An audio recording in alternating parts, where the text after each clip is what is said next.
Olá pessoal, mais um vídeo no canal Vene Casagrande, o primeiro vídeo dessa semana, que eu espero que seja uma semana maravilhosa para todos nós, que Deus abençoe muito a semana de vocês, que todos vocês consigam realizar as metas, enfim, tudo que vocês desejam para essa semana. E por falar nessa semana, para o Flamengo é uma semana importante.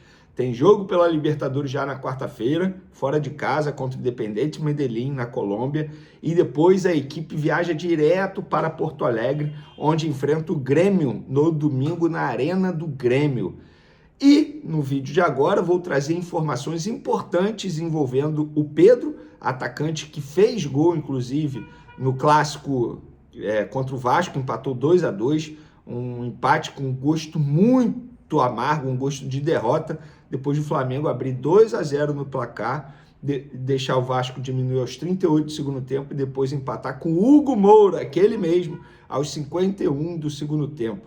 E a gente vai trazer informações importantes envolvendo o Pedro e eu vou trazer também algumas opiniões sobre o Leonardo Jardim. Olhando as redes sociais, parece até que o Flamengo está a 9 jogos sem vencer. Na verdade, o Flamengo não perde a 9 jogos. São 7 vitórias seguidas e 2 empates. Então, galera, calma. Não é terra arrasada, mas eu acho que o Leonardo Jardim, ele tem que aprender com o que aconteceu no jogo contra o Vasco. Não foi a primeira vez, só que dessa vez o Vasco aproveitou. Nas outras vezes, as outras equipes não aproveitaram. Do que você está falando, Vene? Calma, eu já explico, mas antes gostaria de pedir para você se inscrever no canal, soltar o dedo no like, ativar a notificação, compartilhar o vídeo com os amigos, com as amigas e ajudar o canal Vene Casagrande. Antes de mais nada, uma ótima semana para todos vocês. Primeiro vídeo que eu estou gravando nessa semana, segunda-feira pela manhã, que seja uma semana maravilhosa para todos vocês, tá? Vamos lá, galera. Eu estou vendo aí a repercussão do empate do Flamengo com o Vasco e parece que para muitos torcedores o Flamengo não vence a 9 jogos.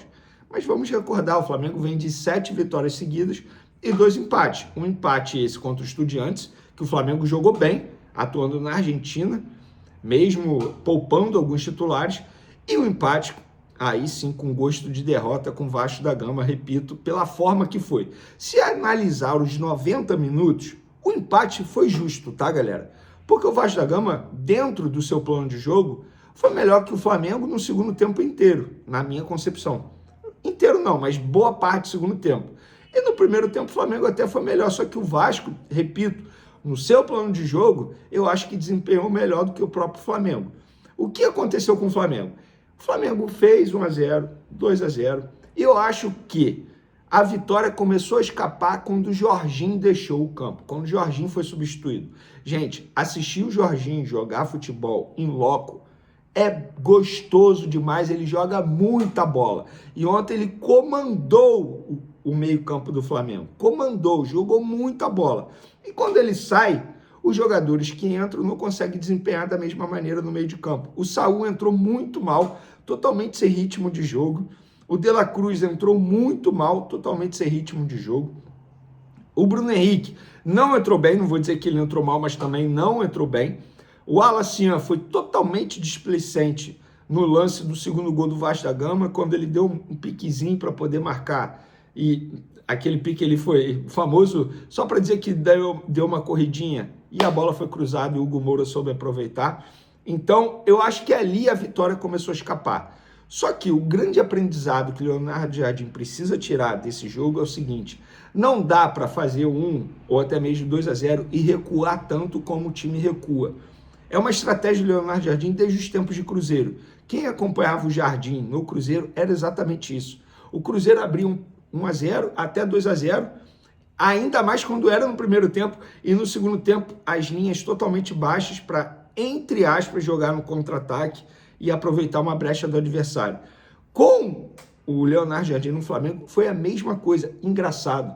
Faltou ao Leonardo Jardim ontem, contra o Vasco da Gama, exatamente aquilo que ele não quer ter nos tempos de Felipe Luiz, quando o Flamengo tinha, que é a posse de bola estéril, segundo ele, né? O Flamengo era para ter ficado com a posse de bola, era para ter comandado o jogo, mas não, quis dar a bola para o Vasco da Gama, deu espaço para o Vasco da Gama, e o Vasco da Gama soube aproveitar. O grande lance o Flamengo sempre flertou com esse perigo.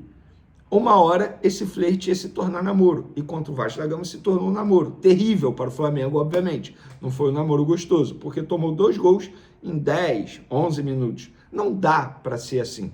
E o Leonardo Jardim precisa tirar aprendizado disso. Pelo menos ontem, na entrevista coletiva, quem não acompanhou, eu vou trazer aqui uma declaração dele, ele, pelo menos, assumiu esse erro dele, porque ele falou o seguinte sobre o empate: nós tivemos 70 a 75 minutos aceitáveis, depois entregamos o jogo ao adversário, entregamos, deixamos de ganhar duelos, deixamos de pressionar nos corredores e eles cruzaram com facilidade, isso nos prejudicou muito, o Flamengo tem que jogar e deixamos de jogar. Falei isso para os jogadores. Todo mundo é responsável, mas eu sou o grande responsável, porque não consegui colocar no time jogadores que mantivessem o nível de exibição. Guardar resultado é uma coisa muito importante. Pois é, o Flamengo fez 2-0 e não soube guardar o resultado, como ele disse aqui. E ele assumiu o erro, pelo menos isso. Eu gostei disso do Leonardo Jardim. Só que ele precisa aprender com esse erro. Não dá para repetir isso mais. A torcida do Flamengo, no Maracanã, não aceita isso. E nas redes sociais é exatamente essa crítica que a torcida está fazendo ao Leonardo Jardim. Porque não dá para ele recuar tanto o time. Foi assim contra o Atlético Mineiro, a sorte que na ocasião o Rossi desviou a bola, bateu na trave, quando o Flamengo abriu 1-0. Aí depois o Flamengo conseguiu chegar a 2-0. Foi assim agora contra o Vasco conseguiu empate. Então, que sirva de aprendizado e de lição para o Leonardo Jardim. Não dá para fazer esse tipo de estratégia a mais, ou pelo menos fazer menos, né? Porque a forma como o Flamengo fez ontem contra o Vasco foi feio. Inclusive, o Jardim errou porque ele morreu com uma substituição no jogo. Ele poderia ter colocado Danilo. Por quê? O Vasco da Gama estava jogando bola na área do Flamengo toda hora. Tanto é que os 2 gols que o Flamengo sofreu foram de bola aérea. Inclusive, isso precisa ser dito, Léo Ortiz fez uma partida horrível ontem. Horrível em todos os sentidos, dando espaço para o adversário. Bola aérea dele foi terrível ontem. Nossa, foi uma partida para o Léo Ortiz esquecer com a camisa do Flamengo. Foi muito mal. Quem fez uma boa partida foi o Pedro. Inclusive, ele marcou um belo gol. Quem estava lá para assistir no Maracanã, em loco, Carlo Ancelotti. Isso é informação. O Pedro tem chance sim de ir para a Copa do Mundo. Ele não está descartado. O que eu posso dizer para vocês é: o Pedro furou a fila de muita gente para a posição de centroavante. Ninguém me falou isso, mas pelo entendimento que eu tive nessa apuração se o Igor Thiago, que hoje é o centroavante escolhido pelo técnico Carlo Ancelotti, se machucar, o Pedro é o reserva imediato, digamos assim. Se antes o Pedro não tinha nenhuma chance de ir para a Copa do Mundo, agora ele tem chance de ir para a Copa do Mundo. E para quem não sabe, a seleção, qualquer seleção na Copa do Mundo pode fazer mudança na lista por lesão até 24 horas antes da estreia na competição. O Brasil estreia no dia 13 de junho. Então, até dia 12 de junho, a seleção brasileira pode fazer alterações. E a gente já viu de tudo acontecer. Para mim, o caso mais emblemático foi quando o Emerson, volante, estava com a seleção brasileira já numa brincadeira, ele brincando de goleiro, caiu no chão, machucou o braço, e aí foi cortado da seleção, não pôde disputar a Copa do Mundo.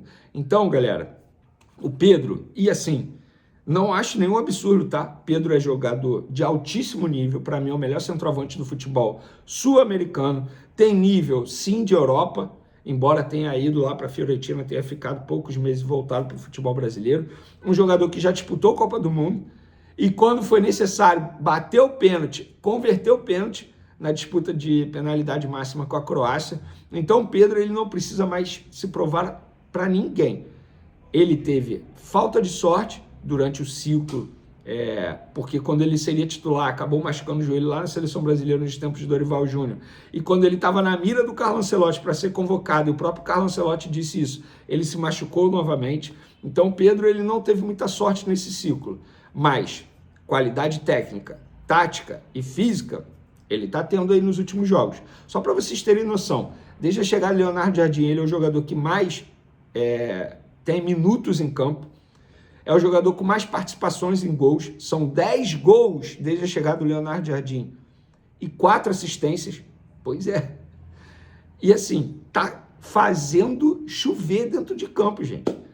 É porque tem vários lances que acabam não sendo gol que a gente pouco fala. Passe de letra, pivô que ele faz, enfim. Eu acho que sim, ele tem potencial para vestir a camisa da seleção brasileira.